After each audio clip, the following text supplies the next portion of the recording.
So hi guys, welcome back to our channel Avril Speaks Cricket। और जैसे कि आज मैच था इंडिया वर्सेस बांग्लादेश और बहुत ही कॉम्प्रिहेंसिवली इंडिया जीत चुका है। And what are innings by the chase master mister Virat Kohli, the 48th 100, just two more hundreds and he will surpass master blaster Sachin Tendulkar. So आज के मैच की एनालिसिस हम करेंगे right from the beginning, toss से। जैसे कि मैंने लास्ट वीडियो में बोला था कि पुणे का पिच जो है वो बैटिंग पैराडाइज है। तो अगर शायद इंडिया पहली बैटिंग करती तो डेफिनेटली स्कोर 350 के पार होता the way India batted. But the as per strategy they are keeping their faith on the bowlers. जैसे कॉन्फिडेंस है उनको अपने बॉलर्स पे कि समहाउ किसी भी टीम को वो 300 का मार्क जो है वो क्रॉस नहीं करने देगी, which is very good confidence. और स्टार्टिंग में जब बांग्लादेश खेलने लगा तो ऐसा लगा कि जब उनका कोई विकेट नहीं गिरा था अराउंड 90, और उनके जो बैट्समैन थे, जो ओपनर थे, उन्होंने बहुत प्यारा खेला और काफ़ी प्यारे ड्राइव्स किए और बहुत अच्छे से उन्होंने अपने फास्ट बॉलर्स को हैंडल किया, बुमराह को छोड़ के। और उनका जो स्टार्ट था that was very stable start. अगर वो स्टार्ट रहता और उनके मिडिल ऑर्डर के बैट्समैन अच्छे से खेलते तो शायद स्कोर 300 पार हो सकता था। बट अगेन जब हम प्लान ये रहता है कि हमारे फास्ट बॉलर्स आएंगे और विकेट्स निकाल के देंगे, अगर नहीं होता है तो भाई हमारे स्पिनर्स आते हैं, वो विकेट निकाल के देते हैं। तो जो स्ट्रैंगल किया जाता है ओपोनेंट को, मिडिल ऑर्डर को, वो कुलदीप यादव और जडेजा करते हैं। और अभी कॉन्टीन्यूसली 4 मैच में हो चुका है कि स्ट्रैंगल करते हैं अपोजिशन को, उनके मिडिल ऑर्डर को। तो वही हुआ।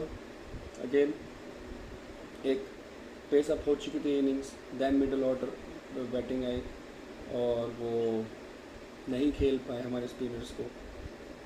और बिट इंजरी में जो हुई थी हार्दिक पांड्या, और द गुड थिंग इज़ कि हार्दिक पांड्या की injury is not that serious, it is just a strain. और अगर उनकी बैटिंग आती तो आज बैटिंग कर सकते थे, बट स्टिल आई फील उनको कहीं ना कहीं एक रेस्ट देना चाहिए। I hope he is going to be good and he will be ready for the next match जो न्यूजीलैंड के खिलाफ हमारा है ऑन संडे। सो उसके बाद आके महमूदुल्लाह जो बैट्समैन थे एज आ शाकिब उल हसन नहीं खेल रहे थे, जो उनके लिए डिसएडवांटेज था बिकॉज उनके बेस्ट फील्डर है, बॉलर और बैट्समैन। तो अब एक परफेक्ट ऑलराउंडर उनकी टीम में अवेलेबल नहीं था, जिसकी वजह से उनका इम्बैलेंस हो गया। और मैं डिसएडवांटेज भी नहीं बोलूँगा, उनके लिए डिसएडवांटेज था, नॉट फॉर अस। हमको इससे कुछ फ़र्क पड़ने वाला था भी नहीं, ठीक है। The way we guys are batting, तो कोई भी बॉलर आ जाए, कोई कितना ही बड़ा बॉलर आ जाए, हमें वो ज़्यादा फ़र्क पड़ नहीं रहा because we are playing our basics.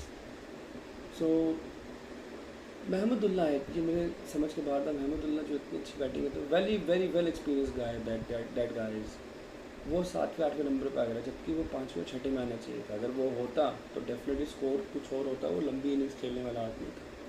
But nevertheless वो उनकी स्ट्रैटेजी है।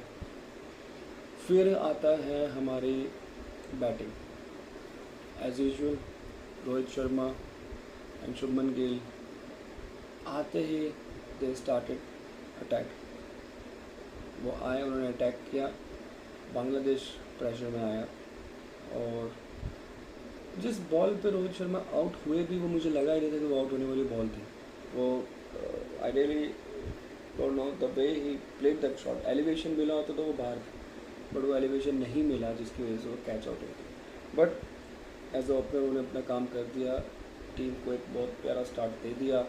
अब था हमारे नीचे मिडिल ऑर्डर के जो बैट्समैन थे, दूसरे तीसरे चौथे नंबर के जो बैट्समैन थे, उन्होंने क्या करना था। और Gill again impress with his batting, थोड़ा लंबा कर सकते थे 50 के आगे, बट ठीक है, बीइंग एन ओपनर आपने स्टार्ट दे दिया है।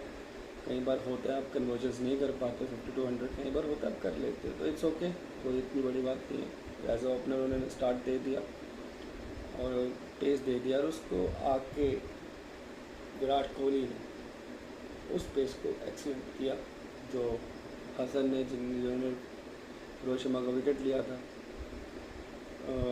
उन्हीं के ओवर में विराट कोहली ने उनको बाउंड्रीज मारी because of the no ball, और बहुत क्लास शॉट्स खेले। मतलब आते ही एक टोन सेट कर दिया कि look I am in the form, ठीक है। वहाँ से समझ आ गया था the way he is playing from the very first delivery, और आज तो कुछ बड़ा होने वाला है। तो उन्होंने किया एंड तक, जब तक वो रहे उन्हें अच्छा खेला।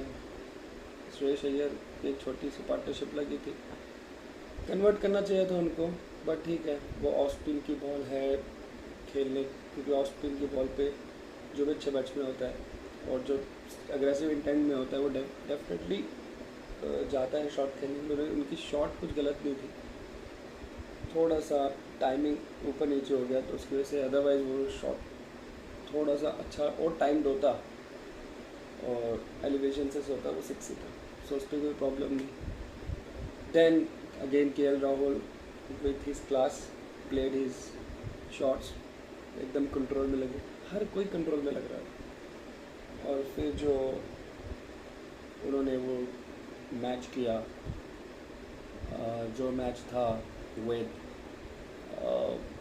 एक स्पोर्ट्समैन स्पिरिट दिखा केएल राहुल ने, जहाँ पे विराट कोहली की 100 पूरी होनी थी और उन्होंने उनको बोला तुम अपना पूरा करो, आई स्टे बैक। जबकि 20 रन चाहिए थे, 20 रन चाहिए थे, और विराट कोहली को 20 रन चाहिए थे 100 की, और 20 रन चाहिए थे इंडिया जीतने के लिए। 16 रन चाहिए थे केएल राहुल को फॉर हिज 50। सो उन्होंने वो चीज़ सेक्रीफाइस की और विराट कोहली को बोला यू गो ऑन विद 100।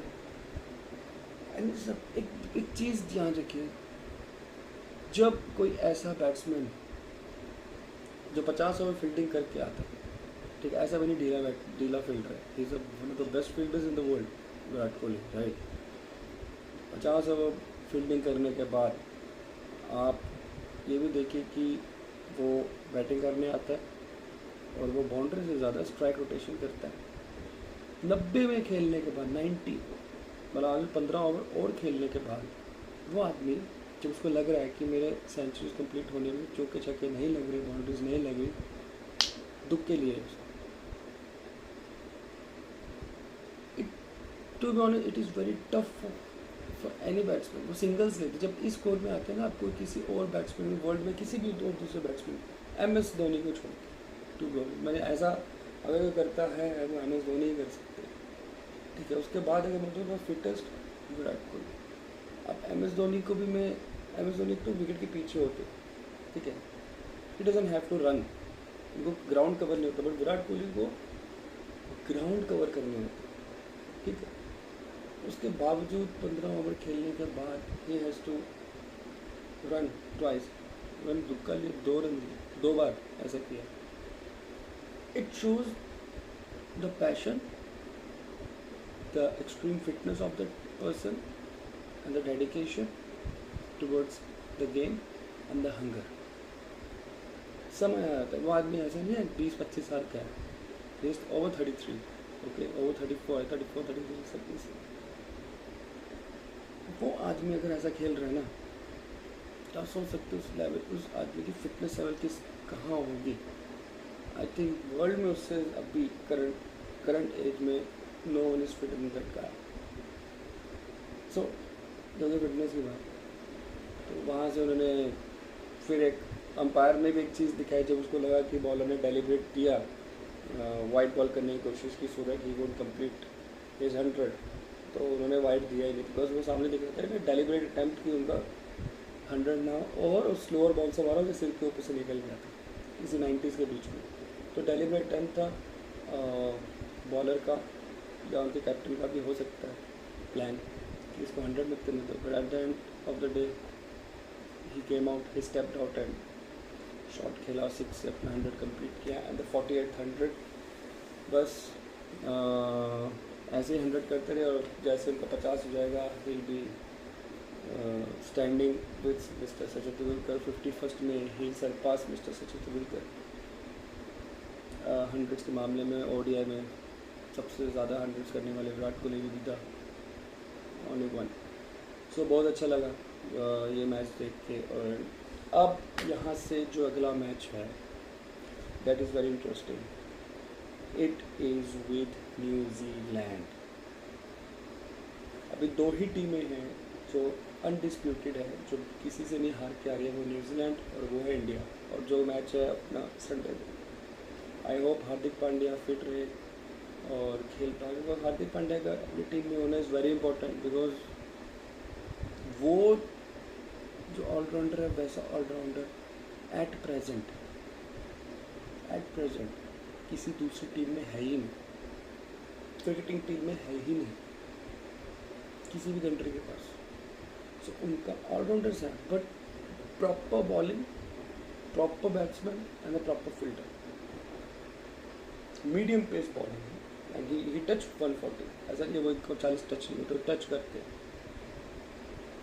और उनका होना टीम में, अगर वो होते तो आज 1-2 विकेट निकाल लिए होते, तो शायद 250 भी नहीं पहुँचते. तो उनका होना is very important to maintain very aggressive balance in Indian team. So I hope उनका स्ट्रेन बहुत छोटा सा हो, तो ज़्यादा नहीं लगी हो. अभी तक तो लग रहा है कि ज़्यादा नहीं लगी है, तो ये रिपोर्ट सच होना चाहिए. तो अभी तो आई थिंक 2 मैच और अगर हो गए तो we are almost through, we are into semis. और न्यूजीलैंड को हराया तो इतना हमको समझ आ जाएगा कि right now we are unstoppable team. Still world cup बहुत बड़ा है, कभी भी किसी की फॉर्म आ सकती है, किसी की फॉर्म नहीं आ सकती. बट एट मोमेंट अगर आप देखो the way Indian team is playing, बहुत आसानी से अभी तक कुछ भी डिपार्टमेंट एक्सप्लॉइट हुआ नहीं है. एट प्रेजेंट कोई भी डिपार्टमेंट एक्सप्लॉइट नहीं हुआ है. ना ओपनिंग एक्सप्लॉइट हुई थी तो मिडिल ऑर्डर ने संभाल लिया था. मिडिल ऑर्डर एक्सप्लॉइट नहीं हुआ है तो बॉलिंग एक्सप्लॉइट नहीं हुआ. आज थोड़ा सा था कि जब उन्होंने 90 मार दिया था वो बिना विकेट के, बट हमें स्पिनर्स काम कर रहे हैं. तो which is good side for our team and आगे के प्रोग्रेस के लिए it is very important. Let's see कैसा चलता है, क्या चलता है. I will all eyes on Sunday how India is going to play against the New Zealand. और अगर हम वो वहाँ से जीत जाते हैं देन ये स्टैम्प हो जाएगा that we are going to win this world cup without any trouble. ठीक है, बिकॉज एक मोमेंटम में जब कोई टीम चलता है और आपके जिस तरह से प्लेयर्स परफॉर्म कर रहे हैं इसमें हमेशा ऐसा लगता नहीं है, वो एक श्योरिटी हो जाती है कि हमें बहुत प्रॉपर प्लानिंग, बहुत एफिशिएंट ट्रेनिंग और बहुत ही डेडिकेशन डिटर्मिनेशन के साथ उतरे. और हम प्लान के साथ इम्प्रोवाइजेशन कर रहे हैं और अपने बेसिक्स पे हम कुछ ऊटपटांग की हरकत नहीं कर रहे. हम अपनी बेसिक्स खेल रहे हैं, अग्रेसिव क्रिकेट खेल रहे हैं और कॉम्प्रहेंसिव विन की तरफ जा रहे हैं. सो अगर ऐसा है so we are good to go. और संडे का मैच इज़ वेरी इंपॉर्टेंट. और अगर संडे मैच हो जाता है तो हम ऑलमोस्ट सेमीफाइनल के लिए टिकट काट के बैठ जाएंगे. तो उसके बाद हमको बस अपने बेसिक्स के साथ जैसा हम खेल रहे हैं वैसे खेलते रहो और आने वाली टीमों के साथ भी ऐसा खेलते रहो, दैन डेफिनेटली हम कप हमारा ही. सो मिलते हैं. एंड बाय द वे कल भी बहुत इंटरेस्टिंग मैच है ऑस्ट्रेलिया वर्सेस पाकिस्तान. दोनों के लिए it is very important. Australia के लिए ज़्यादा बिकॉज ऑस्ट्रेलिया 2 लॉस किया है और पाकिस्तान के लिए भी इंपॉर्टेंट बिकॉज 1 लॉस पे है. लेकिन अगर कल आता है तो पॉइंट्स में ऊपर नीचे हो सकता है और उनको थोड़ा सा डर लगेगा और साइकोलॉजिकल डिफरेंस भी होता है. तो कल भी एक बहुत इंपॉर्टेंट मैच है. कल मिलूँगा आपसे post match analysis of Pakistan versus Australia और उसके बाद डेली कोई ना कोई मैच हो रहा है और उस मैच के पोस्ट मैच एनालिसिस में मैं वापस मिलूँगा. तब तक के लिए लाइक कीजिए, सब्सक्राइब कीजिए, शेयर कीजिए. मिलते हैं कल. Good night.